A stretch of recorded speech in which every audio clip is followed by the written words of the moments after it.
While Daniel Vogelbach is not the main reason to blame for the Mets losing 5 games in a row, I am tired of watching these lifeless at-bats when you have a guy that could spark your team sitting on the bench. The Mets need to get rid of Daniel Vogelbach, and we'll be discussing that in today's edition of Locked On Mets. You are Locked On Mets, your daily New York Mets podcast. Part of the Locked On Podcast Network, your team every day.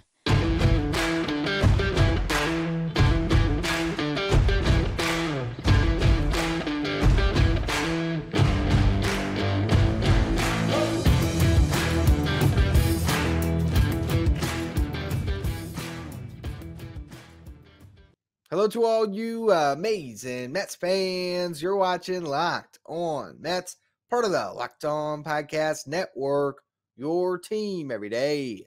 I'm your host, Ryan Finkelstein. If you want to find any of my work, follow me on Twitter, Finkelstein Ryan. You can also find some of my writing at justbaseball.com, where I work as the managing editor. Today's episode is brought to you by Bird Dogs. Go to birddogs.com/LockedOnMLB. When you enter the promo code LockedOnMLB, they'll throw in a free custom Bird Dogs Yeti-style tumbler with every order. Now, another brutal loss for this Mets team. They just once again blow a 4-1 lead.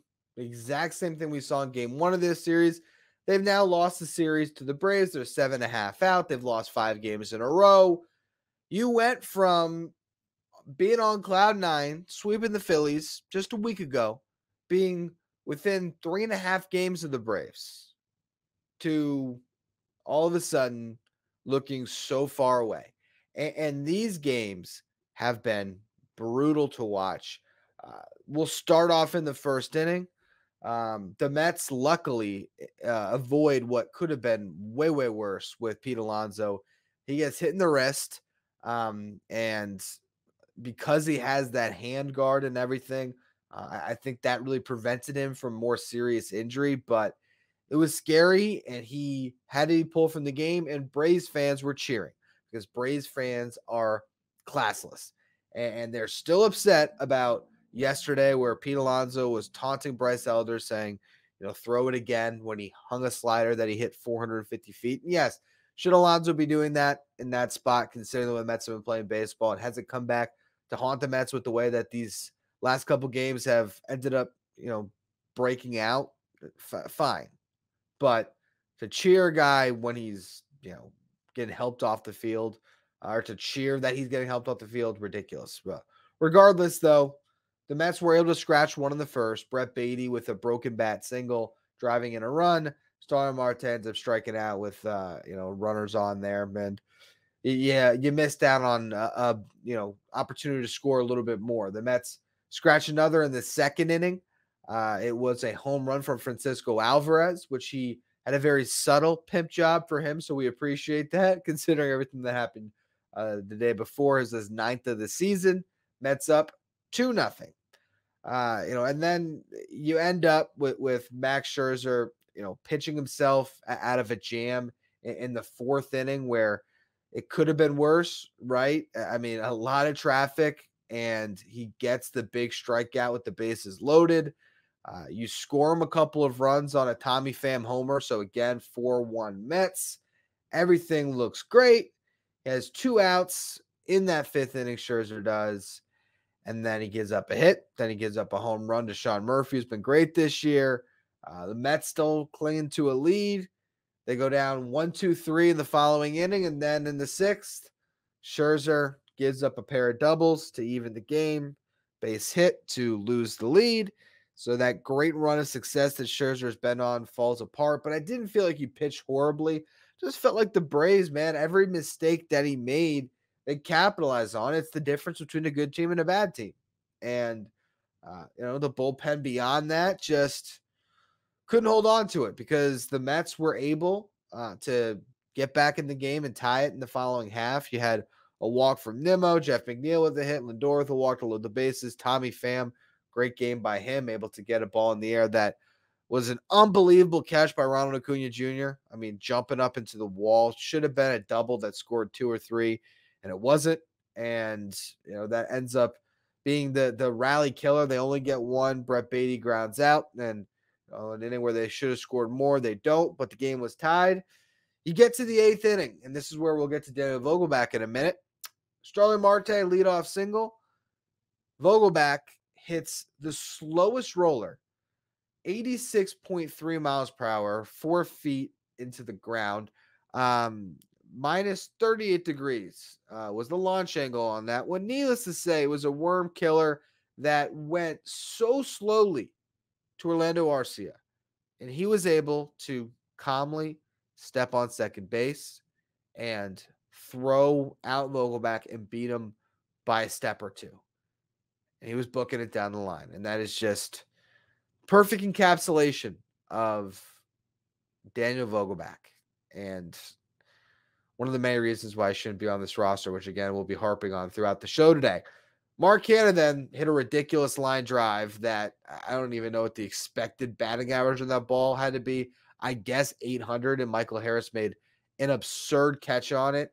And then he hit a 2-run homer to give the Braves the lead and win the game for him off of Adam Ottavino, who's been bad this year. So just another game where the Mets got outclassed entirely. The Braves 14 hits to 6 from the Mets. Scherzer did a decent job early and then, ends up on the day, though, 10 strikeouts, 11 hits allowed. Rough one. Brooks Raley gave up 1. Ottavino gave up 1. And there you go. That's the ball game. One of those runs that was on, or the run that was on, that Ottavino tried to strand was charged to Raley, but it was the 2-run homer to Harris that amounted to the runs the bullpen allowed in this one. So bad bullpen, not the best start. Mets score runs, but can't get enough across. And the Braves won a series, and now with Spencer Strider pitching to close this one out, every chance the Mets get swept and fall that much further away. Here's the thing, though. I still feel like this team's not that far away.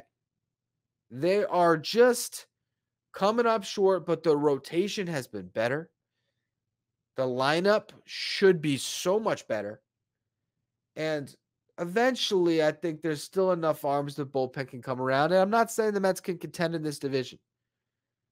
I thought that when they swept the Phillies. I thought, hey, you never know. The season's early. I mean, it's ridiculous to count a team out in June.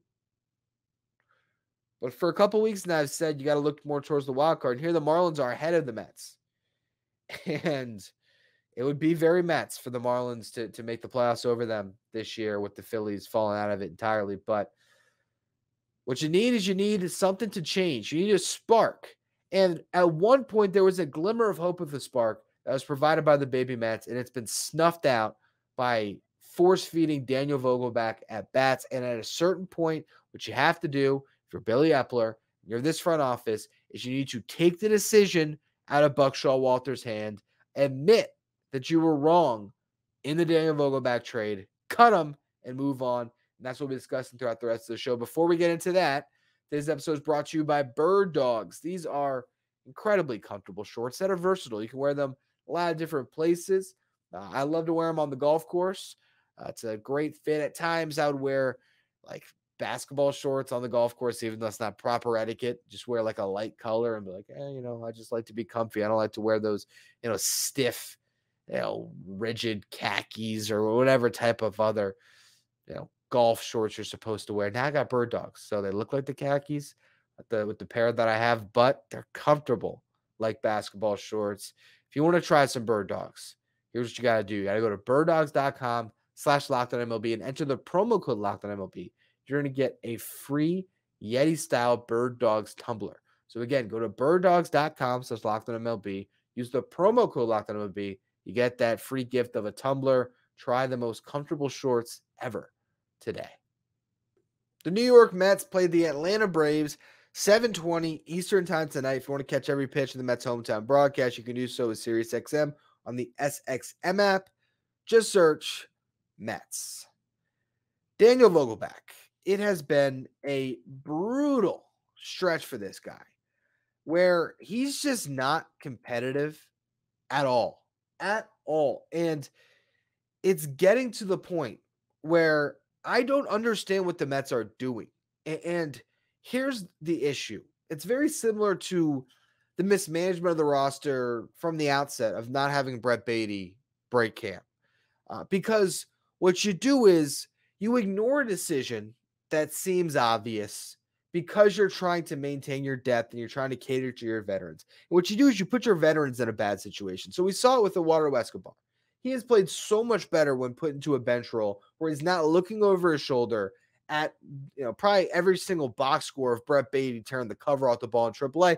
And in the same process, you could have put a feather in Beatty's cap for a great spring training, said, you're our guy. And guess what? Some of the growing pains he's going through now, maybe those happen in April instead of May into June. And by June, he's a fully formed, MLB regular that's living up to his potential and really helping you at this point. So again, mismanagement of the roster. Last year, how many times did I say, look, JD Davis with the Mets isn't going to work? And look, he's had a great year with the Giants. That was never going to happen with the Mets. And instead of, in June last year, giving yourself 2 months of Mark Vientos on a big league roster, you just did nothing with it. Traded JD Davis after running him out there every day for Darren Ruff. That didn't work out. And you never found out what you had in Vientos. And again, you're in this position where the guy is putting up remarkable numbers in AAA. He is as hot as can be. Confidence level at a 15 when you call him up. And in his first game, he hits a home run that changed the tides of your season for a moment. Then you put him on ice. You put him on ice for, I don't care that his numbers haven't been good. He hasn't gotten playing time. And you're rolling out of Vogelbach in a position where every single game he feels like he's playing for his life. What does that result in? Last 15 games for Daniel Vogelbach, he's hitting 83, 13 strikeouts compared to 8 walks, 36 at-bats. That's the guy that you're committed to, that you're sticking with. And the body language on this guy is terrible. Terrible. I'm not doing this to fat shame the guy. But there's something that he does as someone who was fat on a baseball field for a lot of my life that I recognize immediately. That just shows me he's not a comfortable player or person. And when you feel like the microscope's on you, which I have felt, again, as a fat baseball player. So I am raising my hand right there with you, Daniel Vogelbach. There was times where I felt really uncomfortable in the box or playing second base, wherever I was playing on my travel team. And when I'm not feeling good out there, one of the other things I'm thinking about is everyone's looking at me like I'm fat and I'm tugging at my jersey. And I see him constantly tugging at his jersey, pulling it away from his belly. I'm not sure if that's just something he's always done. That's just a tick you have. But to me, he just looks like a shell of himself. The confidence level is at a negative 50. It is gone. He has no confidence. And he knows everyone's ripping him every day, like I'm doing right now. He knows it. This is a guy that if he was cut tomorrow and ended up back in Pittsburgh because he's free to sign anywhere, and they got an upstart team, and it's quiet out there, and there's no media attention, and you're just on a roster with Jack Sawinski and Andrew McCutcheon and Connor Joe, a little ragtag team that's in first place somehow in the Central, continues to contend. And he could go back to being the guy we saw last year.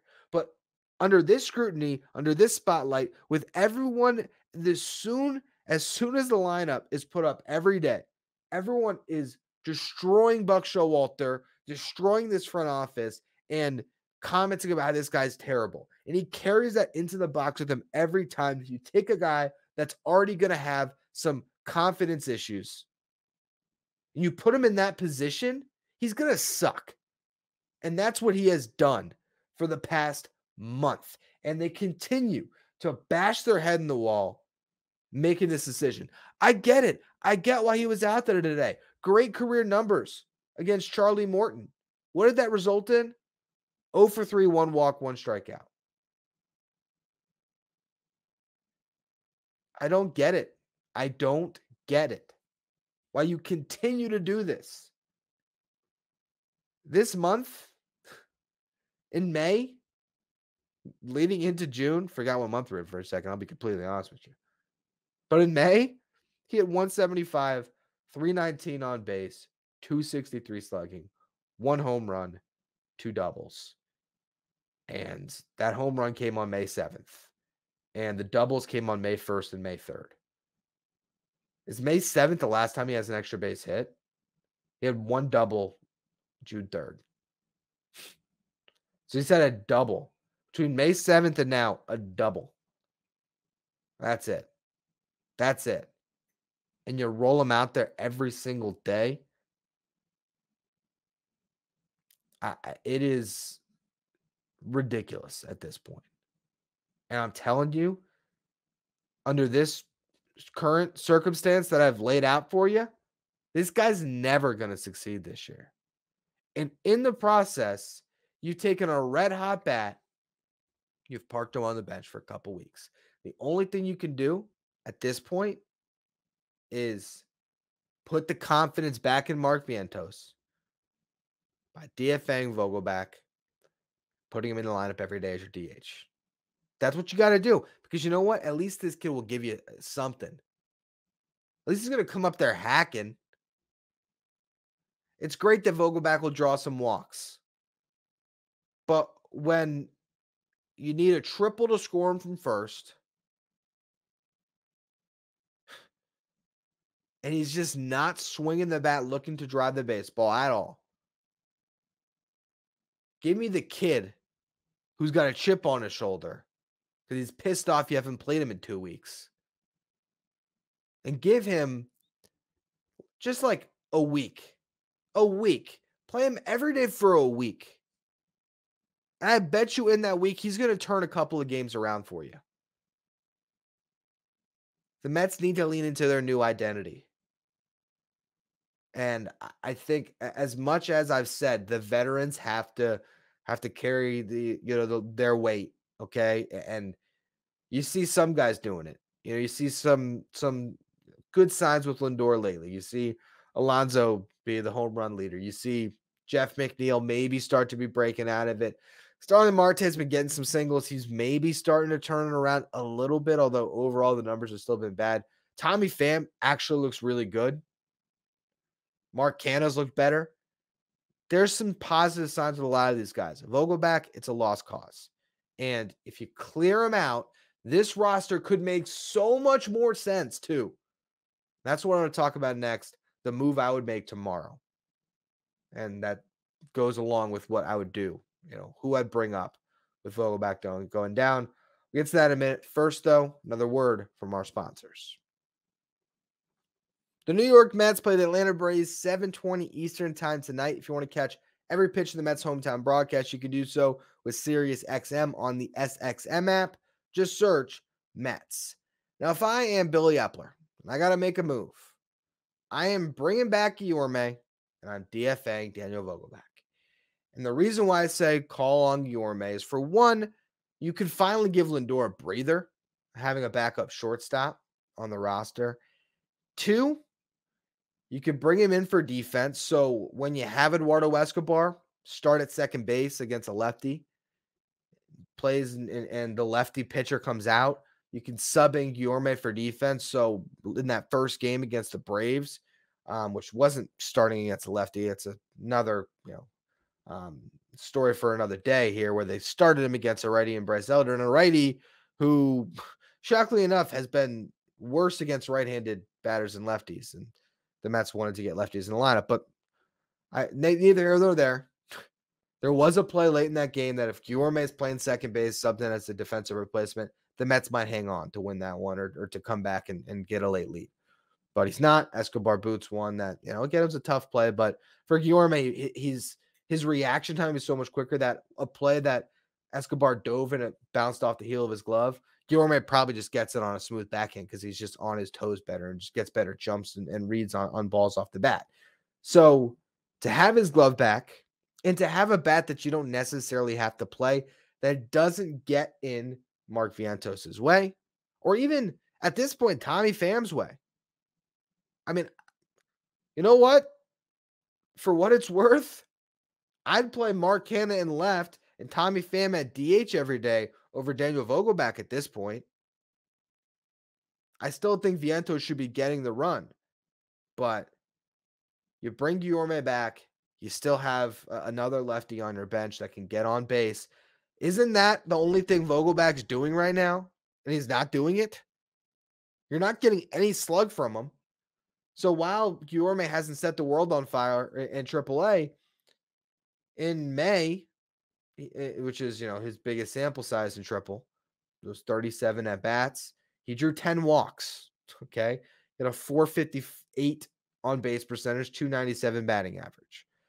Didn't slug much, but he had 3 doubles. So he's had more doubles since May than Vogelbach has facing AAA pitching, but still, he even homered June 1st.